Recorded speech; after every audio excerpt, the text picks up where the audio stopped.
Hello, I'm Andrew, also known as Kalgar, and I am a streamer and podcaster, and massive nerd.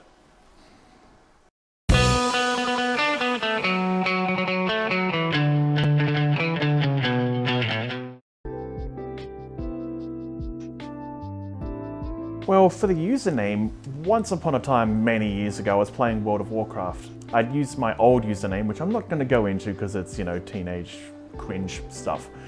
And a friend suggested, hey, maybe you should come up with a bit more of a role-play name since you're playing a character in World of Warcraft and it's a bit more fun that way. So I'm like, yeah, okay. And I was bored of playing my human warrior anyway, so I went and started a dwarf hunter, and I wanted to come up with something that sounded vaguely dwarven, so I just started playing with random name generators and doing basically what I do in D&D a lot, or play with random name generators and then tinker with those, tinker with what comes up until I find something that I liked, and I really liked the sound of Kalgar. Played that for World of Warcraft for years, and because I played that for so long, it just kind of stuck.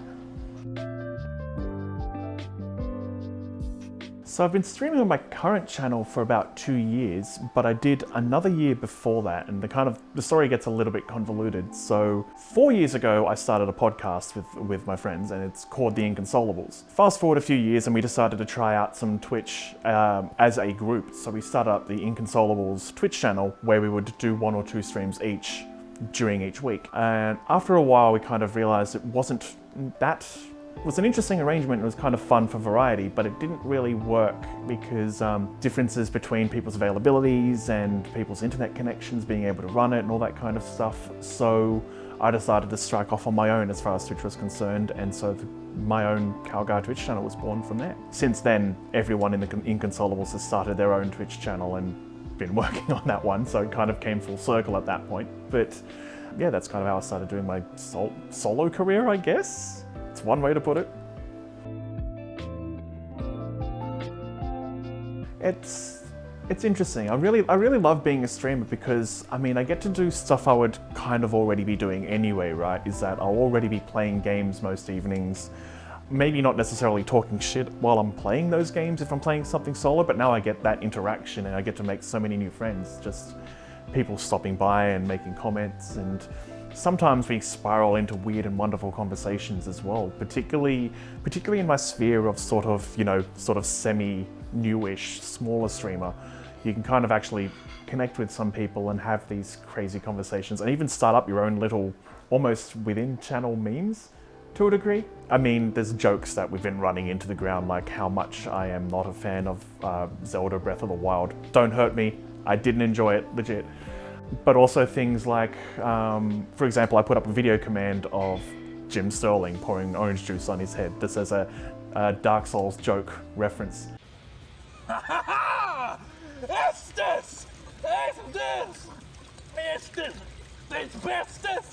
And we ran a sub goal, which would be if we hit a certain number of subscribers, I would reenact that. That happened. So you may have seen me walking back to my apartment from the front of PAX in 2019, very soggy, covered in orange juice. It's business! What's happening? That happened. Well, games I love playing on stream, currently I've been playing a lot of co-op stuff on Tuesday nights, most recently Mordhau, which is just a medieval massive combat battle thing, but I think you're trying to lead me towards Souls-likes because that's how I started. I did an entire series of the Dark Souls games using only fist weapons because I hate myself, and since then I've also been just playing lots of challenge games and challenge runs as well, and just for that moment of victory where you just freak out a bit. And it's like, yes, I finally killed him after 2 hours of struggling. It's insane. I also do a lot of Dungeons and Dragons. I finally got back into DMing, and so share some of that with Twitch as well. And yeah, lots of RPGs when I can, usually on the more D&D style things, but you might see some JRPGs occasionally. And I got to play Bloodborne on stream again. That's got to happen. I can guarantee there will be Demon's Souls remake. Please, I need this game. I'm also a big fan of roguelikes, in particular more recently Hades, which is still in early access right now. developed by Supergiant Games, and that's probably my favorite roguelike at the moment, where you are the son of Hades trying to escape the underworld because you're sick of your father's bullcrap, I guess. And so you go in, grab a weapon, fight your way through, get as far as you can, die, go back home to Hades, skip the line for processing because you are the prince, and then go power yourself up a little bit and get back out there. It's a lot of fun. And I just love, in roguelikes in general, in Hades of course, but others in general, the idea that, you know, runs are going to be different. Every time you play, it's going to be a little bit different.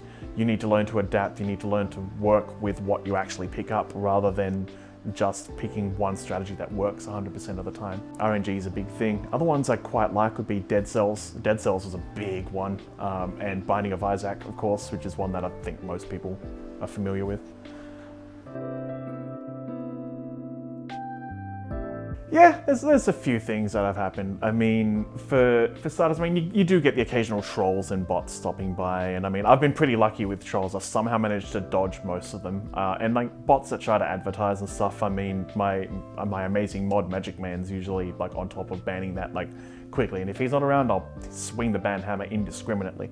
Probably the most interesting incident, and it was fairly early on in a stream and people hadn't shown up yet, which is pretty good. I think Magic Man had seen it and clipped it though, because of course he did.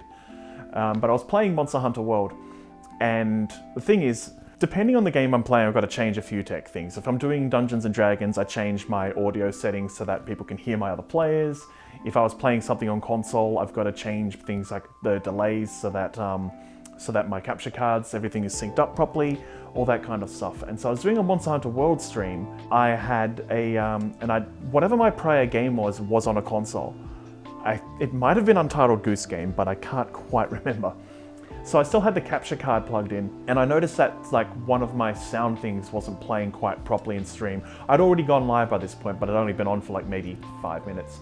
And so I've gone back behind the computer while I'm just like, you know, bear with me guys, I've just got to deal with the tech thing and then we'll get into the game and get going. So I go behind the computer, so there's this great clip of me getting up, showing off my gut because that gets in the frame, of course. Fully clothed, I'm not an idiot. So I get behind the computer, you know, go, oh wait, why is my Elgato still plugged in? That's probably the problem. Pull that out, bump something else at the same time that completely unplugged my monitor.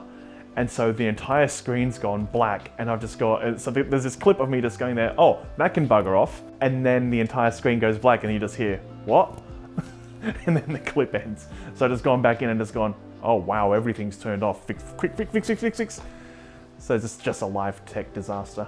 In fact, as far as in-game incidents, I mean, there's stupid stuff that happens every time. It's not a Dark Souls style stream of mine, unless I fall off a cliff and die somehow. Every stream that will happen at least once, unless I'm playing something where it's actually impossible to do. Even Mordhau last night, I tried to jump between like a gap on the castle wall and fell to my death because I'm an idiot. And I don't learn. That's the best part, I do not learn. So there was one fun one where I had finished my stream and was going to raid a friend. Her name's Polished Cryptid, she does a lot of D&D stuff. So, you know, I send the raid through, do my outros, all that kind of thing, send the raid through. Get to her end, and there's nobody there, which happens occasionally if someone goes offline at the same time. Twitch isn't necessarily the quickest at reporting who's online and stuff and updating that stuff. I then noticed a bunch of chat in my channel from different people where there was a raid coming from her channel. We actually raided each other at the same time and just ended up on each other's channels with our audiences there, which is this kind of fun, weird, broken thing that somehow can happen apparently.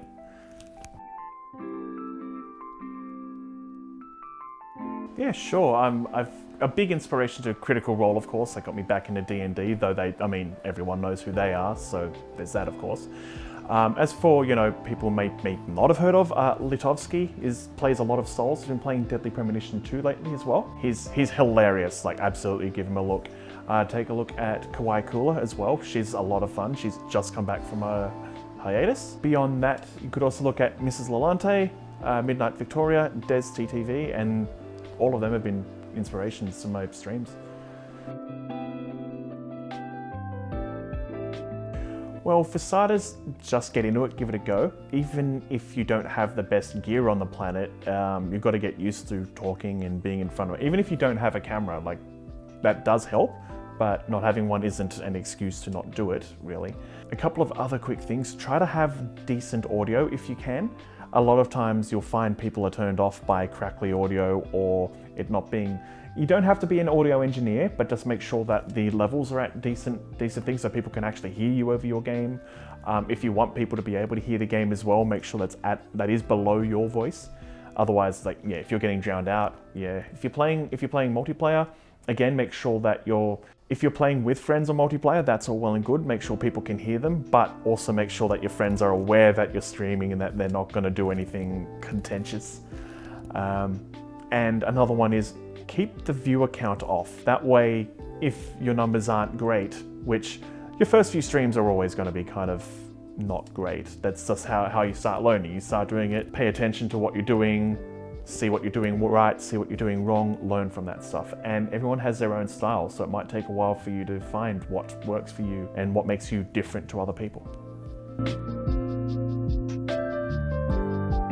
It's probably a little bit cliched to say just keep doing it and keep having fun, right? But I mean, there's also that if I stop enjoying it, then I'm going to stop doing it. But I don't think there's any risk of that anytime soon. Obviously, increase my presence on social medias, whatever that means. I actually still need to learn how to do it properly. Hopefully get some better gear and hopefully take, at the very least, the D&D to be bigger and better, let alone the other stuff. Huge node for D&D. Playing some more stuff on there. I don't know, I guess it's just keep cranking out, get more viewers, get more followers, and make more friends. It's a bit cliche, but I just don't want to start throwing numbers around, you know? Well, thanks for having me, Mooman. This is awesome. So if you want to see my streams, you'll be seeing a lot of challenge runs, a bit of Stardew, some D&D, all that kind of stuff. You can find me at twitch.tv/Kalgar, that's Kalgar. You can also find me on Twitter and Facebook at the same places. If you want to check out the podcast where me and 3 of my friends talk shit about the game industry and call out anti-consumer stuff we see, then check out the Inconsolables. And it's Inconsolables AU on the Twitter, and then everywhere else you'll be able to find us on Apple Podcasts and Spotify and stuff. See you there.